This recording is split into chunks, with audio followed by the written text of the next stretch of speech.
Hola, yo soy Gabriela Fernández, más conocida como The Pancake Chick. Soy nutricionista deportiva y hoy vamos a conversar acerca de los mitos más comunes en relación a la prote, para que no le tomen el pelo.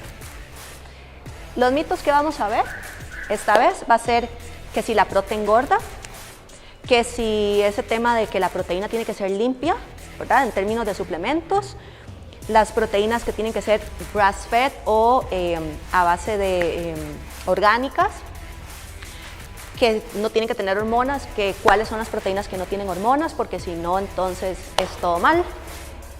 Prote para mujer, la prote de rápida absorción para sacar músculo, que si no, no me sirve la que yo me estoy tomando.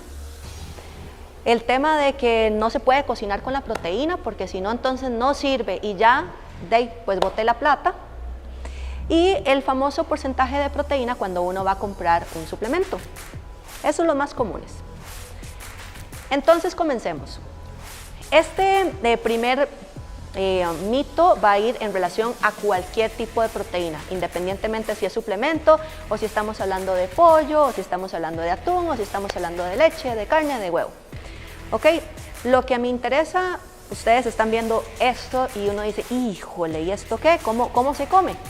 Lo que quiero explicarles es el proceso en el cual la proteína como molécula termina convirtiéndose en tejido adiposo. Hay diferentes maneras. Lo primero que quiero que entendamos es que la molécula de proteína es muy distinta a la molécula de grasa. Entonces necesitamos pasar diferentes procesos para que esta molécula que ustedes ven al puro de izquierda superior, derecha, izquierda, como por este lado, porque no sé cómo es el asunto, ¿verdad?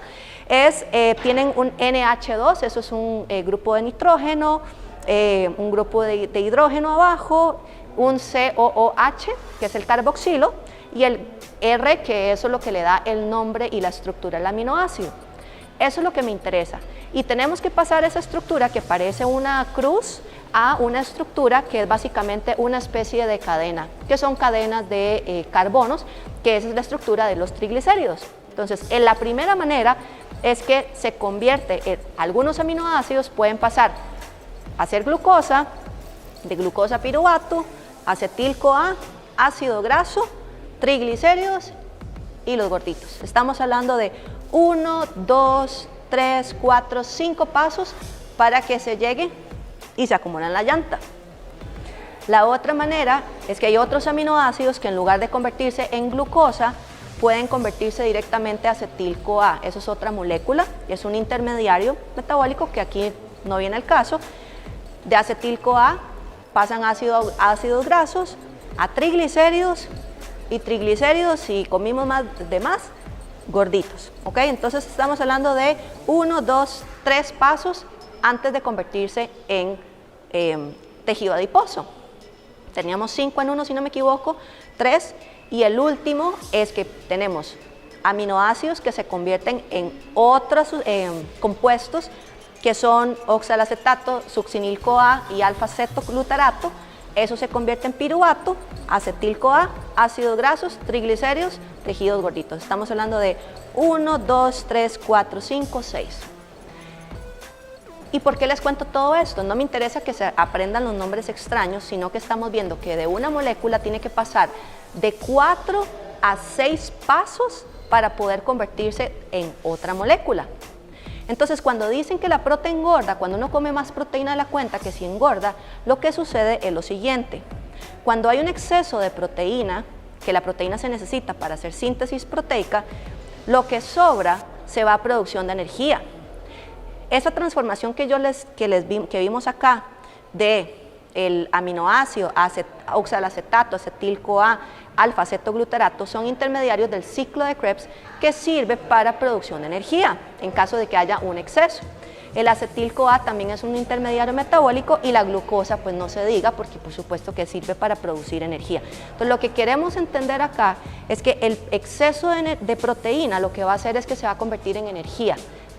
El carbohidrato, cuando ya se utilizó lo que se necesitaba para energía, se convierte en tejido adiposo.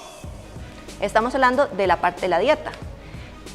Pero cuando hay calorías de más, pues el Las grasas que uno se come, los triglicéridos, ya vienen listas para ser empacadas. Entonces, en un exceso de energía, partiendo del punto que uno come de más, pero come alimentos que tengan todos los macronutrientes, lo que va a suceder es que la proteína en exceso, lo que sobra, se convierte en energía. Los carbohidratos, lo que sobra, se convierte en triglicéridos y los triglicéridos entran directo a tejido adiposo. Entonces, uno aumenta peso o uno aumenta grasa, no porque la proteína se convirtió en grasa, sino que la grasa que yo me comí entra directamente porque no se va a utilizar como fuente de energía. Es una manera, para explicarlo tal vez más sencillo, piensen en lo siguiente. Digamos que uno tiene mucha hambre y uno es medio vagabundo, el famoso vago fit, les digo yo. Entonces usted quiere hacer un chili con carne. Hay diferentes maneras de hacer un chili con carne para que usted se lo coma. La primera es que usted cocine los garbanzos, bueno, primero compre los garbanzos y los frijoles secos, los remoje, los cocine, compre la carne molida, la cocine, compre el tomate, haga la salsa y compre todos los ingredientes en crudo, lave todo lo que tenga que hacer, pica, prepara, y 3 horas después tiene el chili con carne. Esa es la forma más larga, ¿verdad? Tenemos la forma intermedia, que es cuando yo compré los frijoles y los garbanzos hechos y compré la salsa ya lista, preparada, y compré la carne precocida. Entonces lo que sucede en este caso es que yo simplemente armo y en lugar de usar 3 horas para hacer el chili con carne, duré media hora. Y la última manera, que es la más fácil y la que muchos tal vez posiblemente aprovechan ahora, es con Uber Eats. Entonces, usted nada más llama a su restaurante y usted pide el chili con carne y en 10 minutos ya tiene el chili con carne listo, preparado para que usted se lo pueda comer. Entonces, en esos 3 escenarios, si usted tiene excesivamente hambre, usted va a optar por el chili con carne ya preparado, en lugar de hacerlo desde cero. El equivalente a esta analogía es que la proteína, cuando usted tiene mucha hambre, digámoslo así, pero digamos, la proteína, para poder convertirse en ácidos grasos, entendamos lo que usted se va a comer en el chile con carne, en la analogía, es demasiado complicado hacer todo el proceso cuando ya puedes comprar algo que ya está hecho. Entonces el cuerpo lo que va a hacer es que en un excedente, entiéndase en excedente de energía, en el ejemplo que les estoy poniendo, cuando yo tengo mucha hambre y quiero comer rápido, me es más fácil comprar algo ya hecho que llegar a prepararlo, desde el punto de vista de rapidez y desde el punto de vista de que voy a guardar energía y no voy a gastar en tanto proceso. Entonces, ¿qué es lo que sucede? Que no es que la proteína engorde, es que si yo me comí también 3 kilos de tibón, posiblemente ese tibón tiene grasa, me pasé de calorías, entonces mi cuerpo dice, bueno, la grasa que ya yo me estoy comiendo, como no tengo que transformarla en energía porque ya tengo suficientes carbohidratos y proteínas para que me den energía, la vamos a guardar de una vez. Entonces es por eso que de esa manera no, pues uno puede aumentar de peso o puede aumentar de grasa, pero no es por la proteína. Ahora, si fuera que usted solamente se comió 3 kilos de proteína whey en polvo y no comió absolutamente nada de grasa en su dieta, es poco probable que eso se convierta en grasa, y hay estudios que lo demuestran, porque tiene que pasar tantos procesos metabólicos que al final tiende casi que a no suceder, ¿ok? Eso es para que lo tengan presente, así que no se preocupen, la proteína no engorda. Eso sí, si usted quiere mantener su composición corporal, es importante que revise todo el contexto de la alimentación, calorías, macros y pues demás para poder pues que no le pase si lo que usted no quiere es aumentar tejido adiposo. Con respecto a las proteínas grass-fed, que dicen que son, o de pastoreo, que es el término que también se utiliza montones. Las proteínas de pastoreo son ahora muy, se mercadean como muy top, ¿verdad? Porque tiene que ser, porque son superiores, porque son mejores. Entonces, primero, ¿qué significa pastoreo grass-fed?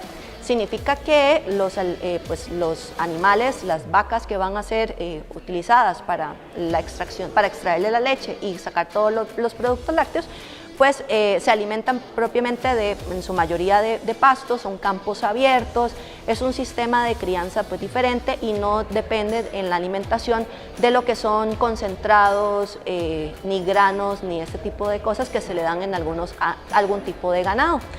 Entonces, ¿hay alguna diferencia en la composición de la dieta de la vaca con respecto a la producción de leche? Sí, efectivamente hay, el perfil de la leche va a cambiar en lo que es el contenido de grasa y en los ácidos grasos de la leche con respecto a la dieta, y eso inclusive pasa con los seres humanos también.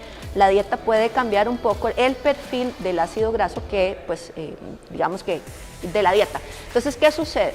Que en una dieta de pastoreo hay una mayor proporción de CLA, de menos en términos de lo que es el porcentaje de grasa, y tiene un poco más de omega 3 dependiendo del tipo de alimentación y demás, con respecto a las dietas que son altas en granos, ¿verdad? Que van a tener un contenido más alto de grasa posiblemente y un perfil de ácidos grasos posiblemente más saturados, con respecto al pastoreo, que va a tener un perfil menos saturados y este tipo de cosas. Entonces, ¿por qué importa esto? Bueno, porque si usted se va a consumir la grasa de la leche, sí sería interesante desde el punto de vista de salud considerar cómo se está alimentando el ganado. Pero, ¿qué pasa con las proteínas que no se toman en un batido? El tema con eso es que a nivel industrial, cuando entra la leche, la separan en sus componentes, lo que es proteína, la separan de la grasa, y después de ahí, dependiendo de lo que se necesita hacer, pues se vuelven a juntar y este tipo de cosas. Aquí lo estoy hablando como súper básico. ¿Qué sucede en la proteína? Pues a usted solo le interesa la parte de la proteína. Si sabemos que la dieta influye en el contenido y tipo de ácidos grasos de la composición de la leche, pero yo me estoy comiendo solo la proteína que no cambia con respecto a la dieta, básicamente no estoy sacando el provecho del cambio de la dieta del animal, por decirlo de alguna manera. Solo me estoy comiendo una proteína muchísimo más cara y son los mismos aminoácidos que si la vaquita comió concentrado o que si la vaquita comió pasto, ¿verdad? Entonces, en ese sentido, no tiene importancia todo lo que es la proteína que sea grass-fed en ese sentido, ¿ok? Ahora, sobre la famosa prote limpia, porque no sé si les ha pasado, pero cuando uno va como a comprar una prote, ¿verdad? La persona que lo atiende a uno es como, lleve tal, porque esa es más limpia. Yo siempre he pensado que es que si les echan jabón, o le ponen cloro, o le ponen alcohol, o ese tipo de cosas. Pero, para no ser como tan sarcástico, el tema es que se conoce como proteína limpia, que tienen menos aditivos, o que tienen menos calorías, o que tienen, ¿verdad? Y que son mejores, y que por eso entonces uno pues va a pagar un poco más de dinero. Entonces aquí yo tengo, para dar un ejemplo, dos proteínas diferentes. Si vemos una que por 33 gramos nos aporta 0.5 gramos de grasa, 1 gramo de carbohidrato, 10 miligramos de colesterol y 25 gramos de proteína. Por otro lado tenemos una proteína que por 36 gramos, que es básicamente la misma porción, tiene 1.8 gramos de grasa, tiene 63 miligramos de colesterol, tiene 5 gramos de carbohidrato y tiene 24 gramos de proteína, tiene la misma cantidad de proteína. ¿Qué es lo que sucede? Que cuando uno va a comprar una proteína, posiblemente le quieran vender a uno la proteína de la primera, posiblemente esa es más cara, porque es limpia. Si nosotros nos ponemos a ver la diferencia entre 4 gramos de carbohidrato entre una y otra, son 5 por 4, 20, más 4 por 4, 16 calorías de diferencia. Estamos hablando de que son 40 más o menos, 50 miligramos de diferencia de colesterol. Y estamos hablando de que son como 20 calorías tal vez de diferencia. Entonces, ¿qué estamos hablando de esto? Que por 20 calorías usted va a pagar no sé cuánto más por una proteína que se supone que es más limpia y que es mejor. Pero si usted quiere consumir menos calorías en una proteína, 16 calorías es completamente irrelevante en el impacto que va a tener en su composición corporal, partiendo del punto en que posiblemente esas 4 calorías las gastó viendo el teléfono, viendo Instagram, ¿verdad? Entonces es irrelevante Eso porque no es como que tampoco le va a subir el colesterol, porque estamos hablando de 50 miligramos. Entonces, mucho de este lenguaje es para engañarnos y para hacernos creer que una es superior a la otra, y entonces inclusive nos da miedo comprar una proteína que tenga 130 calorías con respecto a una de 100, cuando vemos que en el contexto total no va a tener tanto impacto. Otra cosa que es importante, que a veces nos dicen, es que cae mejor porque no tiene tantos aditivos. Dependiendo del caso, algunas proteínas van a tener endulzantes, van a tener saborizantes, van a tener gomas, en el caso de las proteínas veganas para que se disuelvan mejor, o en la caseína también para que tenga una consistencia más, que dure más digiriéndose, y ese tipo de cosas, pero no significa que esto va a tener un impacto detrimental en la salud, ¿verdad? Que es que nos hacen pensar que es que nos va a caer mal. Sí es cierto que algunos saborizantes o algunos endulzantes, hay personas que puedan tener ciertas sensibilidades a un endulzante o a un componente específico, pero no significa que no te sirve, simplemente que tal vez sea mejor encontrar otro, pero no hay ninguna diferencia en el punto de síntesis proteica, de impacto en la generación de músculo o de impacto en aumento de tejido adiposo si tenemos una proteína con respecto a la otra que sea limpia o menos limpia. Y si usted cuenta macros, todavía menos, porque al final lo único que tiene que hacer es restar la información nutricional de su total y no pasa absolutamente nada. Y con respecto al porcentaje de proteína que a veces nos dicen, ok, que por scoop tiene que tener 80%, entonces ¿qué significa eso? Eso es una relación del peso que tiene el producto con los gramos de proteína que aporta ese producto, ¿ok? Por ejemplo, si nosotros tenemos un scoop que pesa 33 gramos y me aporta 25 gramos de proteína, lo que hacemos para sacar el porcentaje de proteína, vamos a ver acá, es 25 entre 33 por 0%, eso es puro 0.75%, 75%. Si tuviéramos una proteína que por 33 gramos tiene 27 gramos de proteína, ¿verdad? Vamos a ver, 27 entre 33 nos da 0.8 por 100, 81%. Entonces aquí tenemos dos proteínas que están alrededor del 73%. Entonces muchas veces nos van a decir, es que esta proteína ya no sirve porque ya tiene 73% y yo ocupo de 80-85 superior. Lo que significa esto es única y exclusivamente que por la cantidad de polvo tengo cierta cantidad de proteína. Que si yo necesito consumir 30 gramos de proteína, una proteína con 80% va a requerir menos producto que una proteína de 75%. Entonces yo voy a gastar más polvo de proteína para llegar a los mismos 30 gramos de proteína que yo necesito. Es un tema de cuánto quiere usted rendir la proteína, su economía y este tipo de cosas, y algunas proteínas, por ejemplo, como las veganas, necesitan tener otros aditivos para darles consistencia, y eso hace que cuando usted haga el peso por la cantidad, la relación peso-proteína, pues se nos vengan más abajo, pero no significa que no sirvan de absolutamente nada. Eso es importante, simplemente que va a gastar posiblemente más rápido el tarro, y ahí usted hará su matemática, porque si es cuestión de economía, pues sí, queremos una que sea pues más rentable en ese sentido, pero que no se pueden usar porque no sirven, eso es otra mentira. El famoso tema de la prote para mujer. Y la prote para mujer, yo no sé si reír o llorar con esto, ¿verdad? Entonces vamos a explicarlo de esta manera.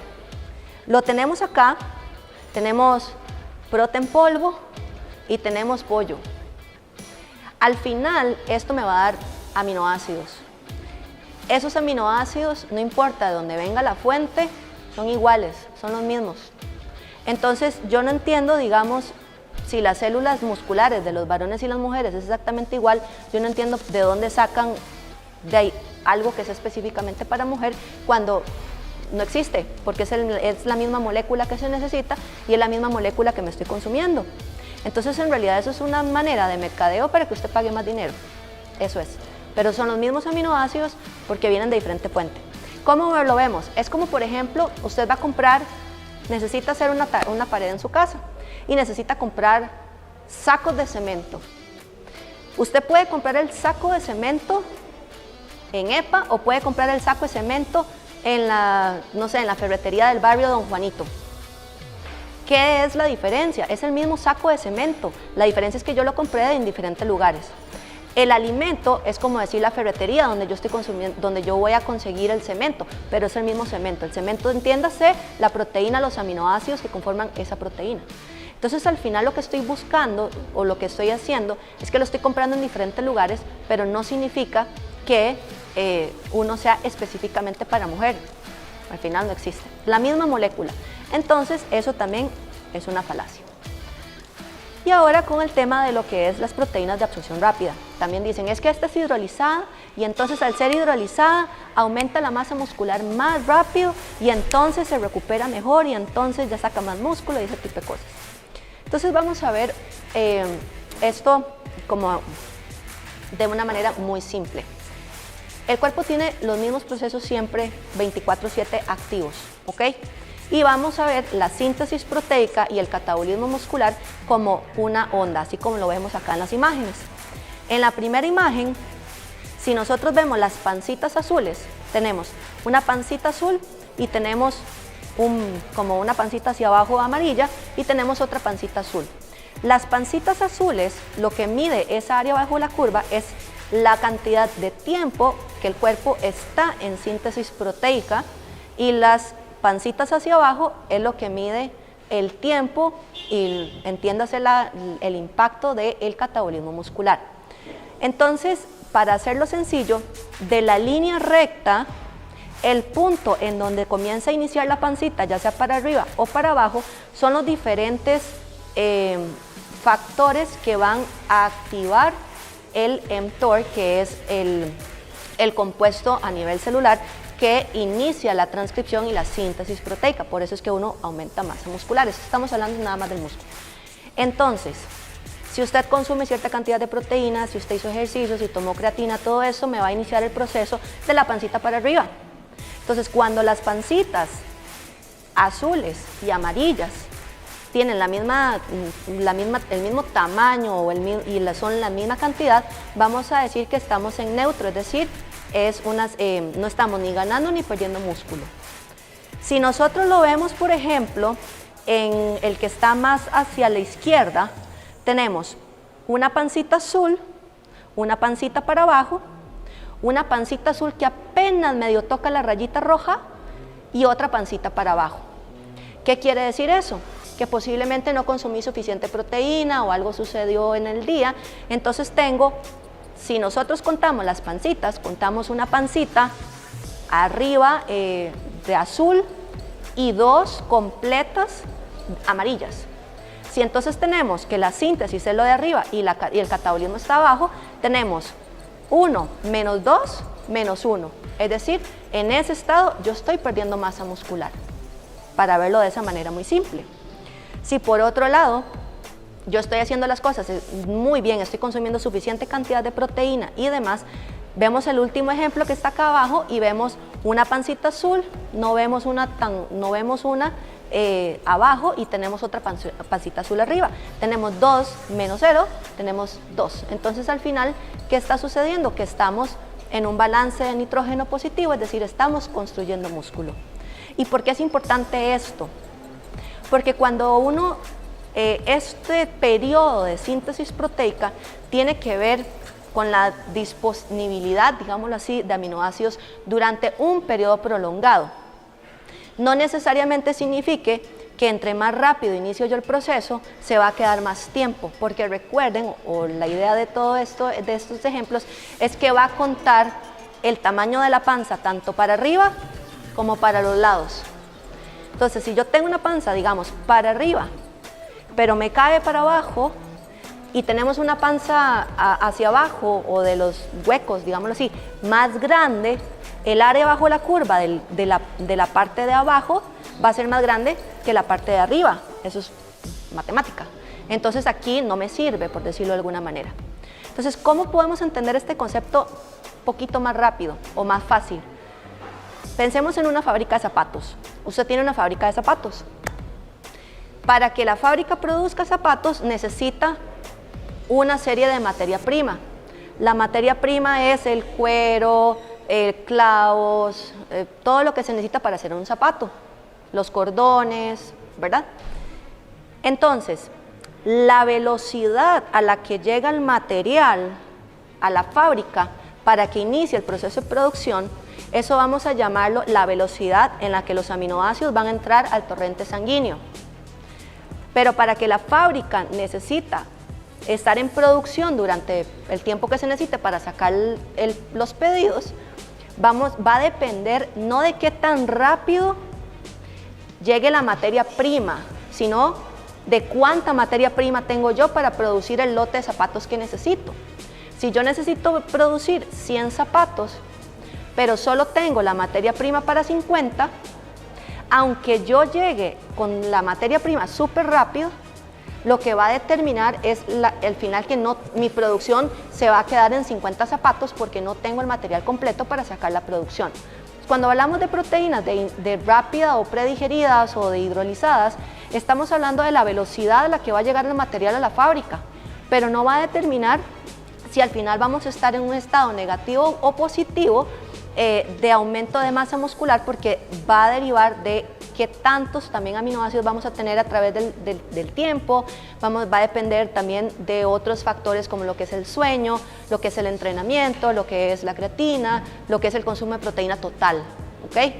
Entonces, si bien es cierto, entre más rápido lleguen, más rápido se enciende el proceso, no quiere decir que con eso va a mantenerse a través del tiempo ni se va a sacar la producción que se necesita, ¿ok? Entonces, para que quede ahí un poco claro, realmente no tiene un valor agregado. No es como que si usted va a tomarse una prote normal y una prote hidrolizada, va a tener 5 kilos más de masa muscular con la prote hidrolizada. Realmente eso no es de esa manera, ¿ok? Finalmente, sobre el proceso de si cocino la proteína se descompone, ya no sirve y ese tipo de cosas. Entonces, para entender lo que significa la desnaturalización o lo que sucede cuando se cocina la proteína, tenemos que entender un poco de química. Entonces, para hacerlo sencillo, va a ser así. La proteína que usted se come, ya sea en polvo, huevo, carne, pescado, pollo, tiene una estructura química, ¿ok? Y tenemos lo que se llama la estructura cuaternaria, que así es como está la proteína cuando uno se la come. Si lo vemos aquí como una nebulosa verde, es básicamente un nudo de cadena. Es como cuando uno saca bueno, ya casi todo el mundo no tiene, pero uno saca los audífonos del teléfono y están hechos una pelota, un nudo así, usted simplemente lo saca, ¿ok? Es un nudo. Y de eso tenemos lo que es una estructura primaria o secundaria, que es una proteína donde ya yo desenredé ese nudo, pero están los aminoácidos pegados. Y están lo que es los aminoácidos, que es lo que conforma, que son como clips. Entonces usted puede tener unos clips acomodados de una manera, ¿ok? Los clips aparte son los aminoácidos. Los clips pegados uno con otros es la estructura primaria. Y los clips enredados es la estructura cuaternaria. ¿Y esto qué tiene que ver con todo esto que les estoy diciendo? Que para que el cuerpo pueda utilizar los aminoácidos que están en la proteína, nosotros necesitamos los clips, no nos sirve el nudo. Entonces necesitamos pasar del nudo a los clips para poder utilizar esos aminoácidos. ¿Cómo sucede eso? Entonces pasamos del nudo a los clips, del nudo lo desenredamos y después a los clips. Ese paso se llama desnaturalización y se da por ácido, se da por calor, se da por otros medios, pero en este caso lo que vamos a hacer es ácido y calor principalmente. Entonces, por eso es que usted cocina la carne para comérsela. Por eso es que el limón cose el pescado en el ceviche. Por eso es que la leche se corta cuando le echamos vinagre o limón. Por eso es que las proteínas, la clara de huevo y el huevo se ve como de transparente a blanquito. ¿Lo han visto? Por eso es que también crece cuando uno las bate. Y por eso es que la prote esa pelota cuando uno le pone en el café caliente. Eso se llama desnaturalización. Entonces, significa que en algunos casos su estructura química cambia, pero no significa que yo no lo voy a poder utilizar. Es todo lo contrario. Entonces, para que no tenga miedo, no es como que es malo. Inclusive, cualquier proteína que usted se come que ya viene cocinada, igual va a entrar al estómago, que es pues básicamente el estado más ácido que podemos encontrar, porque su trabajo justamente es desnaturalizar todas las proteínas que usted se va a comer para que el cuerpo los pueda extraer los aminoácidos y pues usarlos para lo que lo necesita. Entonces, no es que tampoco es que sea malo, que no sirve y ese tipo de mitos. No sé si tiene algún otro mito, nos lo puede hacer saber para hacer otro video, o hacemos otro live, o hacemos otra intervención para seguir derribando mitos y que usted pueda seguir comiéndose la proteína tranquilamente y entrenando montones para pues generar esos gains.